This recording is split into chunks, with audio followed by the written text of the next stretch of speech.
Assalamualaikum warahmatullahi wabarakatuh. Halo teman-teman, selamat datang di video pembelajaran kami.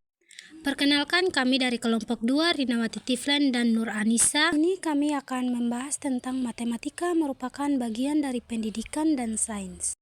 Yang pertama kita bahas adalah hakikat matematika dalam pendidikan dan sains. Bidang pendidikan merupakan salah satu bidang yang memenuhi kebutuhan manusia, dan melalui pendidikan manusia dapat berkembang. Bidang pendidikan melibatkan seluruh strata sosial dan kelompok umur, sehingga kemajuan di bidang pendidikan menarik perhatian besar dari semua negara. Bidang sains adalah membuat segalanya lebih mudah dalam kehidupan manusia. Matematika digolongkan sebagai ilmu pengetahuan. Matematika lahir untuk memberikan kemudahan dan menyelesaikan berbagai permasalahan kehidupan. Selanjutnya, peran matematika dalam bidang pendidikan dan sains. Peran matematika sebagai bahasa dipahami sebagai alat berhitung yang mampu mempertemukan manusia, namun berbeda dengan bahasa dalam konteks budaya dan sosial, di mana bahasa sebagai alat komunikasi cocok untuk setiap tempat atau lingkungan. Peran matematika sebagai bahasa bersifat universal. Hal ini tercermin dari kesamaan makna bilangan dalam matematika, teorema dan postulat yang tidak berubah dalam lingkungan apapun, sehingga dapat dikatakan bahwa matematika berperan sebagai bahasa nasional. Selanjutnya, di sini saya akan membahas materi dari pembahasan sebelumnya yang dibawakan oleh pemateri pertama. Kita masuk ke dalam kedudukan matematika dalam pendidikan dan sains. Berdasarkan penegasan Surya Sumantri 2005 bahwa jika suatu hukum matematika mengacu pada kenyataan, maka hukum tersebut menjadi tidak pasti. Dan sebaliknya, jika hukum tersebut pasti, berarti tidak mengacu pada kenyataan.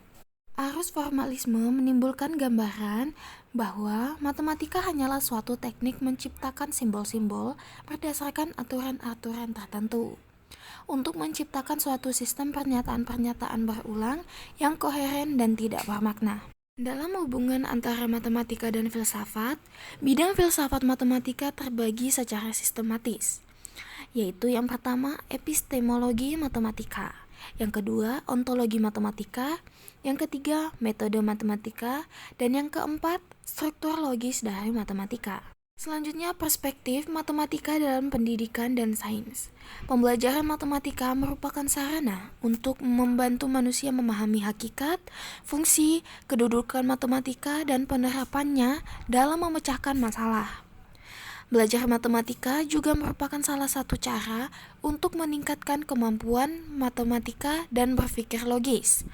Dalam konteks ini, pembelajaran matematika sendiri merupakan suatu metode yang digunakan untuk mencapai tujuan tertentu. Secara filosofis, upaya ini termasuk dalam kerangka metodologi matematika.